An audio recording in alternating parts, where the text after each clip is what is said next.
Welcome into this Big Ten Today on this Thursday. Great to have you with us, Dave Revson and Trey Demps.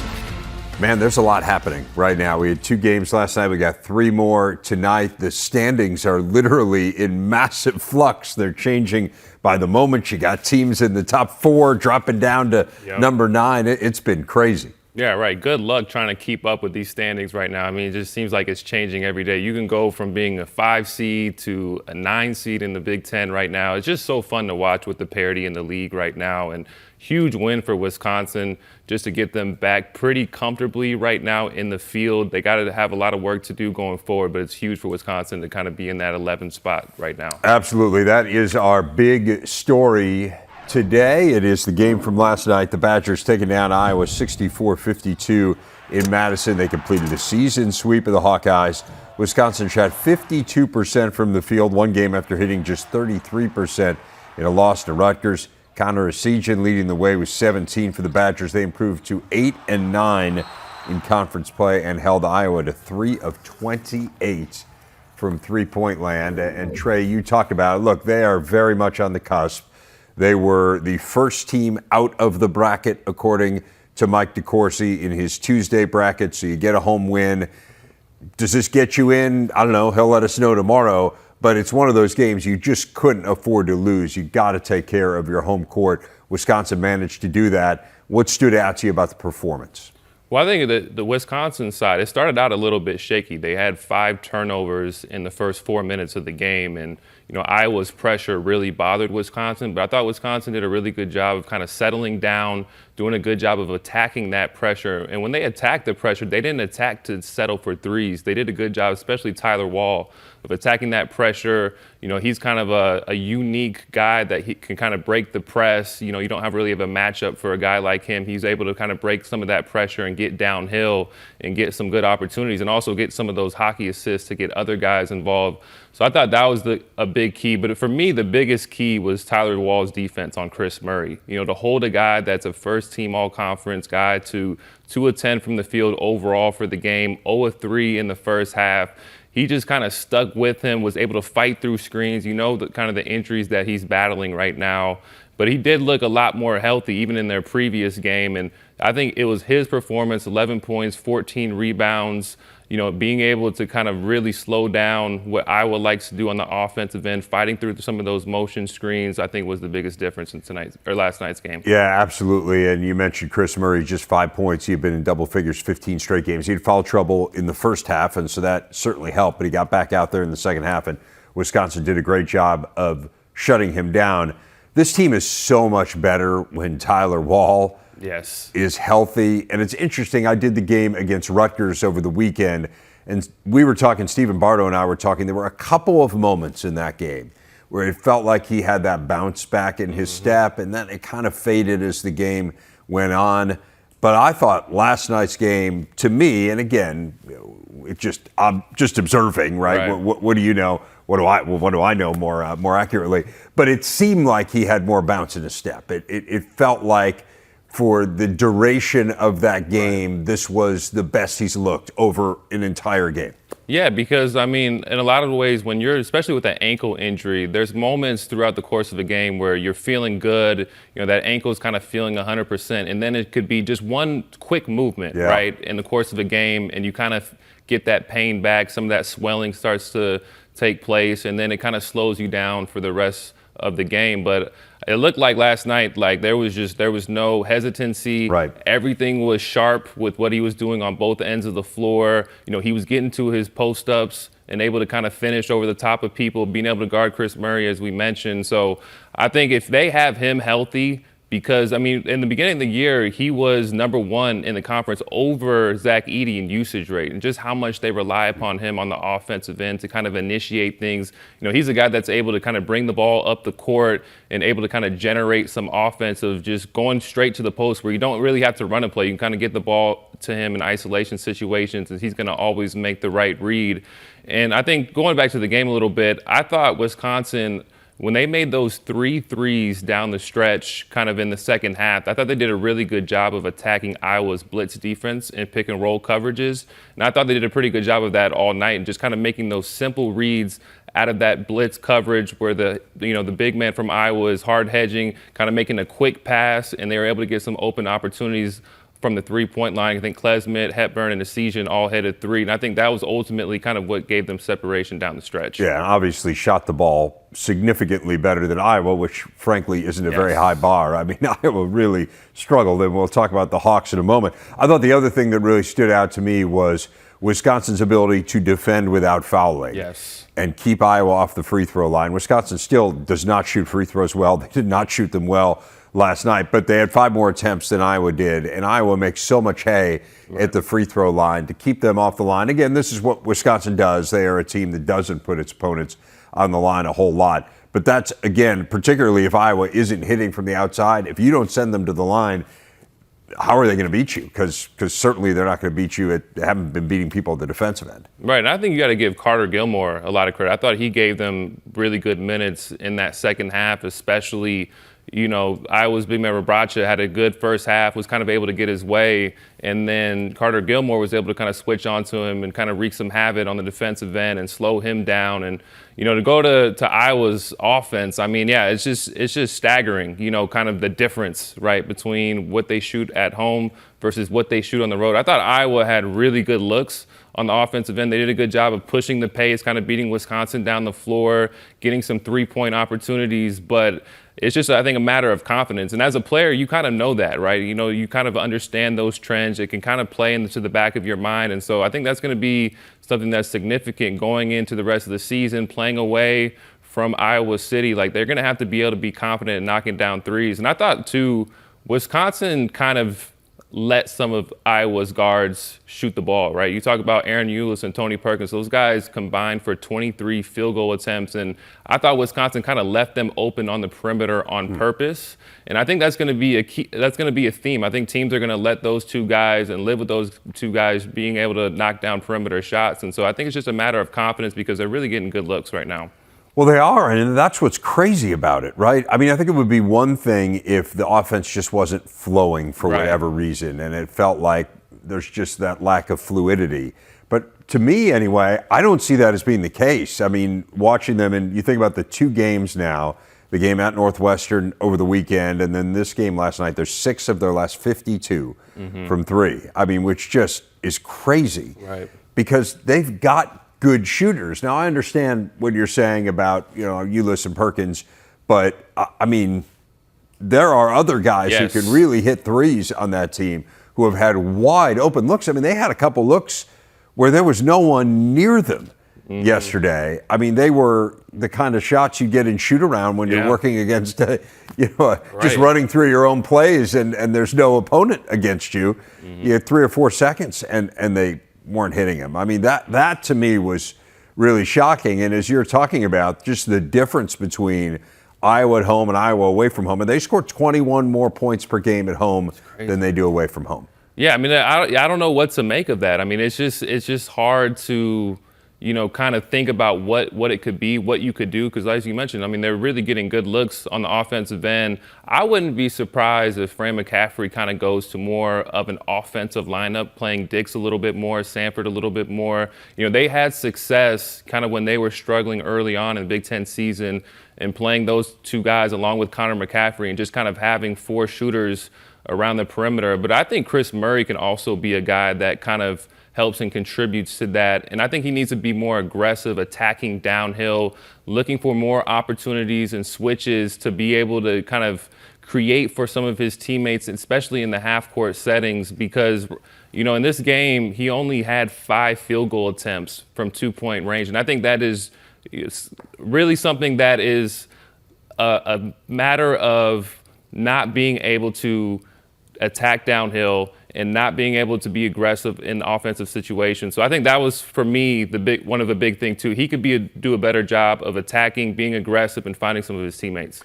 Yeah, it just felt like, for whatever reason, once you start missing the shots, it does kind of steamroll, and it felt like they kind of lost their confidence there. It's amazing. I mean, think about this calendar year. These are the 2 lowest scoring games for Iowa this calendar year. The last 2, 60 against Northwestern, 52 against Wisconsin. Look, they're solidly in the tournament. Right. So, they were a 6 seed on Mike DeCourcy's bracket yesterday. This is a team that's going to play in the NCAA tournament. I don't think there's any question about it.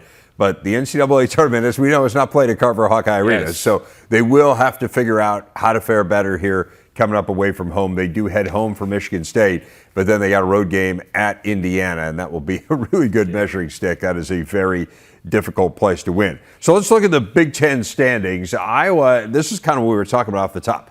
Iowa was above that first line at this time yesterday. They had a double bye. Now they are toward the bottom of that single bye group with Wisconsin. It just shows you how fluid things are right now. Maryland moved into a double bye spot with its win over Minnesota last night. They started last night in 9th place. And so now they are in 3rd place. Again, that just shows you how much this can change. And maybe it shows you that we shouldn't put a whole lot of stock into showing you this every day, because these next couple of weeks, or really 10 days, are going to dictate how this thing plays out. There are a ton of tiebreakers at work here. But Maryland has a very favorable schedule down the stretch, and it started with that game against Minnesota last night.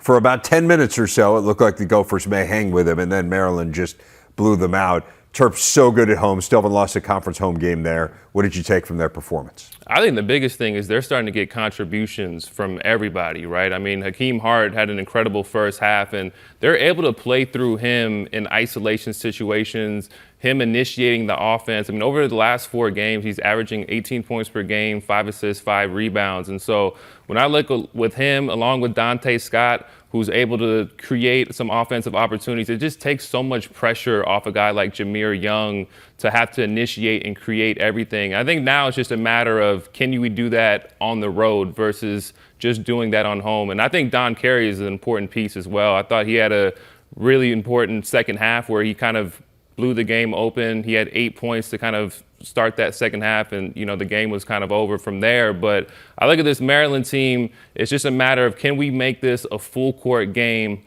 away from the Xfinity Center? And I think down the stretch here, they got a couple road games. You have the Big Ten tournament to try to kind of create that continuity where you got to be able to play your game away from the Xfinity Center, be able to press, be able to get into teams, make teams uncomfortable. They've had 23 points off of turnovers last night, so you got to be able to do that on the road as well. One more home game for them. They've got Northwestern coming up this weekend, and they finish on the road against Ohio State and Penn State. Again, they're 15-1 at home. They're 9-0 in conference play. It did feel like, to your point, first of all, that Jameer Young was so much less ball dominant than he typically is, and he's been tremendous. I mean, it's not in any way a negative. He's obviously put up incredible numbers for them and been one of the most important, if not the most important, get out of the portal in the Big Ten. I mean, he's really been amazing.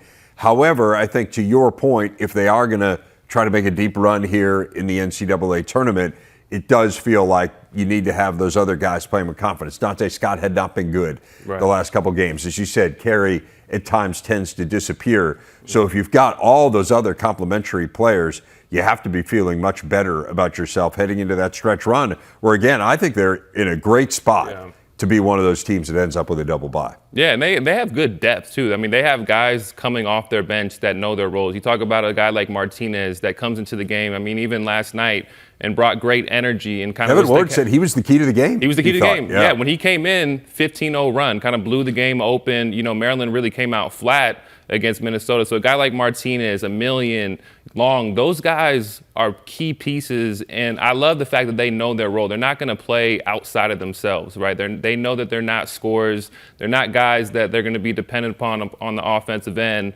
but they're going to wreak havoc on the defensive end. They're going to bring energy. They're going to make winning plays. They're going to be in the right spot defensively for this Maryland team. They're going to be the catalyst of that 1-2-2 press that Maryland runs. And so when I look at that, and then if you can get big contributions from your complementary pieces offensively at your starting five, I think this Maryland team could be really dangerous. And the starting five was tremendous too, with all five of them in double figures. They shot 68% from the field. It was the second highest field goal percentage in a conference game in the Big Ten for any team in the last 10 years. So Maryland's offense clicking in a huge way.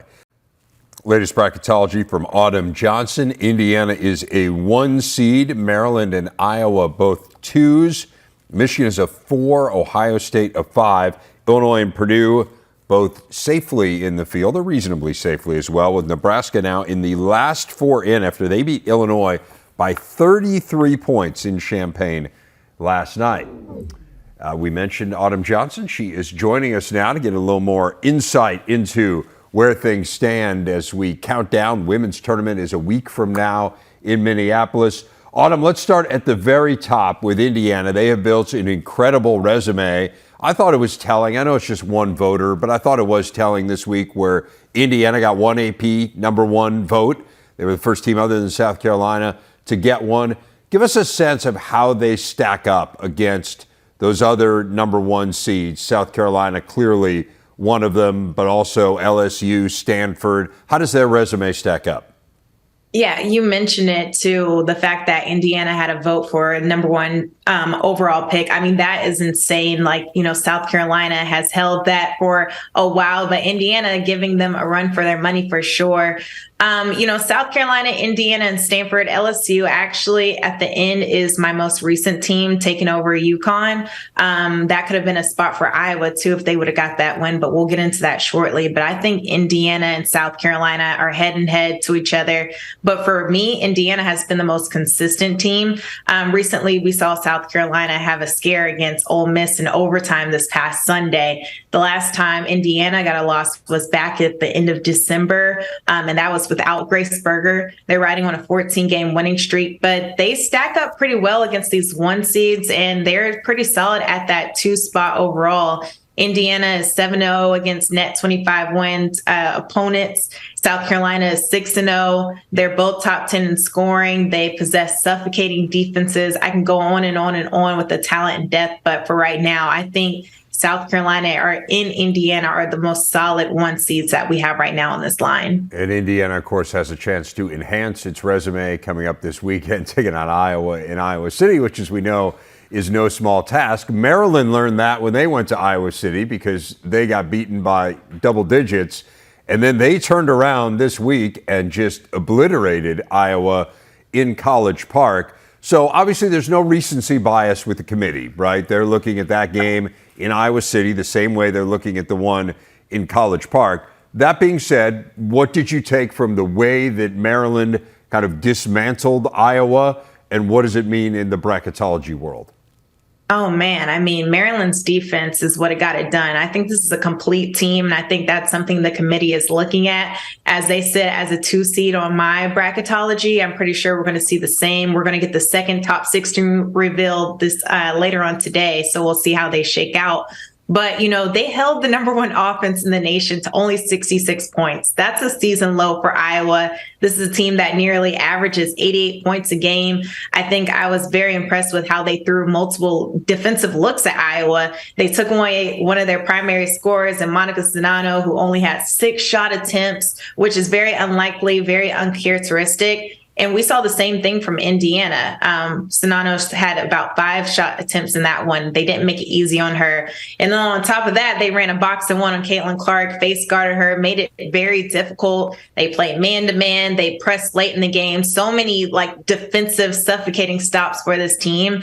I think they improved tremendously in conference play on this end. Offense has been in no question for this team, but the depth that they brought was unbeatable. I mean, if you can bring up Renee Alexander and now Lavender Briggs, get them going consistently. They had 9 of 14 of Maryland's threes that they had. So I thought that was huge for this team. But Maryland looking pretty solid. I have them as a 2 seed, as I mentioned. In Iowa, that would have been a huge win for this team who was eyeing that number 1 spot. But for right now, they sit comfortable on the 2 line. It'll be interesting again to see. Iowa can really enhance its resume. And we talked about what Indiana can do, but were Iowa to get a win over what seems like a clear-cut number 1 seed in Indiana, maybe they sneak in as a number 1 seed as well. Certainly a lot of strength at the top of the Big Ten. I mentioned you moved Nebraska up a bit after that obliteration of Illinois. The Huskers have a really weird resume. I mean, they have won some remarkable games. That one, they pounded Maryland on the road. They've also lost to some teams that probably an NCAA tournament team wouldn't want to lose to. Give us a sense of where things stand here with Nebraska. I know you just moved them into the bracket? What do they need to do here other than the obvious win to kind of reinforce that position?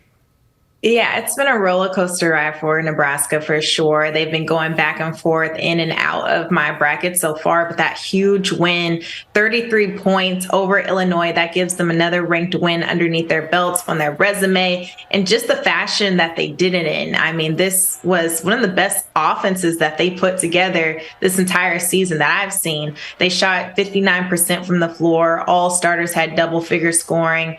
And I think this is a team that's very capable, right? Like, they were last year one of the top 10 offenses in the nation. It's just been a bumpy road for them this season, trying to mesh together. They've had some injuries throughout the season, trying to find some consistency. But now as we get into tournament play, yes, I do have them as the last four in. They have a net ranking of 43. They have some quality wins over net 25 foes. That overtime win we saw against Kansas, that was a very iconic game. As we mentioned, Illinois and then Maryland, and 5-1 versus net 50 foes. So just putting together a quality resume so far. I think that game over Illinois was much needed, gave them the lift that they needed, but I still think they have more work to do in the Big Ten tournament. Yeah, have a home game against Northwestern. You obviously cannot lose that game. And then can you do some damage in Minneapolis as well? Purdue beat Penn State handily last night. How safely in are the Boilers in your estimation? I think they're pretty safe. They're pretty solid and safe. I mean, their 8 past games, only 2 of their losses came from Indiana. And you're looking at a team that is sitting at the 1 line. So obviously, they're trending upward. They have quality wins over Illinois and Ohio State. They nearly beat Maryland earlier this season, and also Florida State. Those were decided by single-digit points. So they have a pretty quality resume. I have them as a 10 seed, as we mentioned. They won last night by Penn State by 24, so another dominant fashion game. But even since dated back to last season, I said this team is a sleeper. They constantly show that. This is only 2 years underneath Katie Gerald, who's been doing a phenomenal job with this team. And I think they're going to continue to wake people up, but they've been putting a quality resume so far. Next, Minnesota, and another team who I think still has some work to do in the Big Ten tournament, but they're going to wake some people up, I think. 8-8 against quads 1 and 2. That's usually pretty good if you're around 500 against those 2 top quads. That'll get you certainly in that conversation and likely get you in. Women's standings after last night now, the top 4 teams are set. There's still some question as to the order between Maryland and Iowa. That'll be decided over the weekend. It's not nearly as closely bunched in the middle as the men are. There's some clear delineation between 5, 6, and 7, and then that next group. Still a little jockeying for that final single bye as well. As we look ahead to the Big Ten tourney, obviously featured here on the Big Ten Network Autumn, we got 12 games on the Big Ten Network. Is there a team that you believe is kind of the biggest storyline heading to Minneapolis next week? Yeah, for me, we were really hands-on, raving about Ohio State. I mean, obviously with that 19-0 start, I think since they hit a bumpy road, we've kind of gotten away from this team. A lot of chatter has kind of shifted to other teams, but we still have to remember Ohio State is very capable of being a dangerous team. I mean, this was a team that was once ranked number 2 in the country. They were the favorites to win it all in the Big Ten, picked up some quality wins. And from the end of January up until now, it has been a little rocky, but I think that win over Michigan was a huge confidence booster for this team. Ricky Harris stepped up tremendously. This team doing what they do best, forcing 27 turnovers for Michigan. And Michigan's a very quality opponent. I have them as a 4 line on my bracket. And we could possibly see this matchup again. Right now, Ohio State is a 4 seed. Michigan is a 5 seed. So that could be a possibility for these teams to face up again in the quarterfinals possibly. But they have Maryland next. So that would be a temperature check for sure to see how they will go into the Big Ten tournament. But I'm not counting them out just yet. It has felt like these last couple of games have been a little more reminiscent of the Ohio State that we saw early in the year, shooting the ball better from 3. And as you mentioned, turning their opponents over at an alarmingly high rate.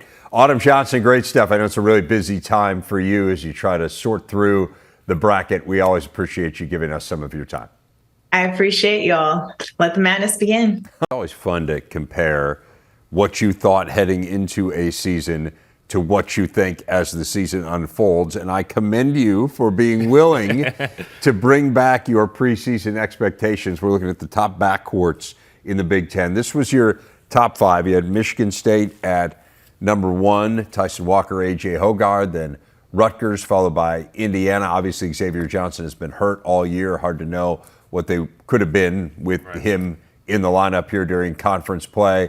You have Penn State at 4, and then Sky Clark left the program at Illinois. So there is that uncertainty of not kind of knowing how it's going to play out with individuals, whether it's injury, defections, other things that come up along the way. But let's re-rank it now. So let's start from number 5, count it down. Give me your 5 and 4 in terms of your backcourts. Well, at 5, it's who I originally thought was going to be the best backcourt. And that disclaimer, like, this list was almost impossible to make. I mean, the backcourt and the guard play this year, especially compared to last year, is so much improved. There's so much good guard play.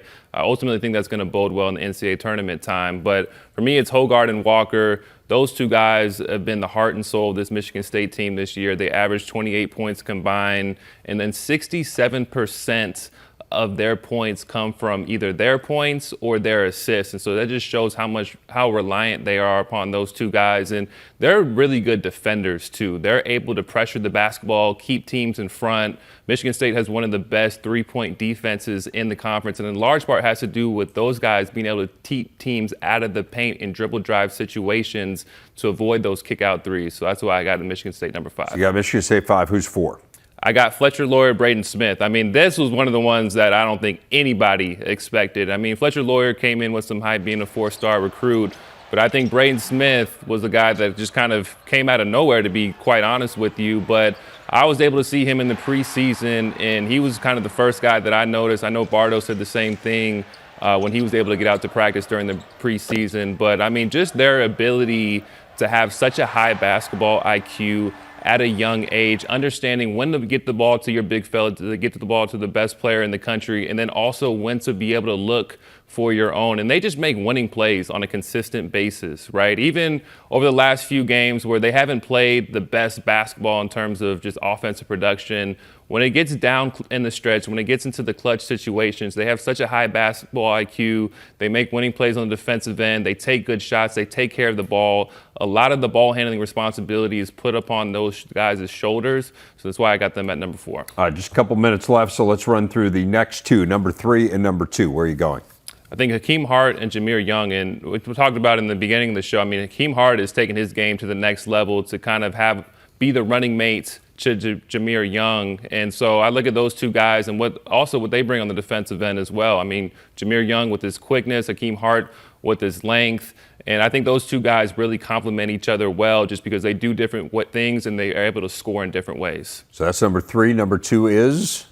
I got, Jalen Pickett, Andrew Funk. I think those two guys, they have a great chemistry with one another, right? They average 31 points per game combined. Jalen Pickett is able to find Andrew Funk in a lot of different situations. And it's just unfortunate just because I just feel like this Penn State team is a veteran big man away from being a surefire pick to being a high NCAA tournament. No knock on Kebba. I think he's going to be a great player down the stretch. But they've been heavily guard reliant, this Penn State team, and those two guys have been key. So unfortunately, you only have like 30 seconds to make the case for number 1. I might pick Penn State number 1, by the way, but I just think Pickett's so dominant that he kind of supersedes. But you're going Northwestern. Boo Boo and Chase Audige. I mean, those two guys, I mean, you talk about the improvements, right, that those guys have made from this year to last year. And I mean, it's just I mean, Boo Boo's a first team all-league guy. Chase Audige is one of the best defenders in the conference. It's clear cut to me that that's the number 1 backcourt.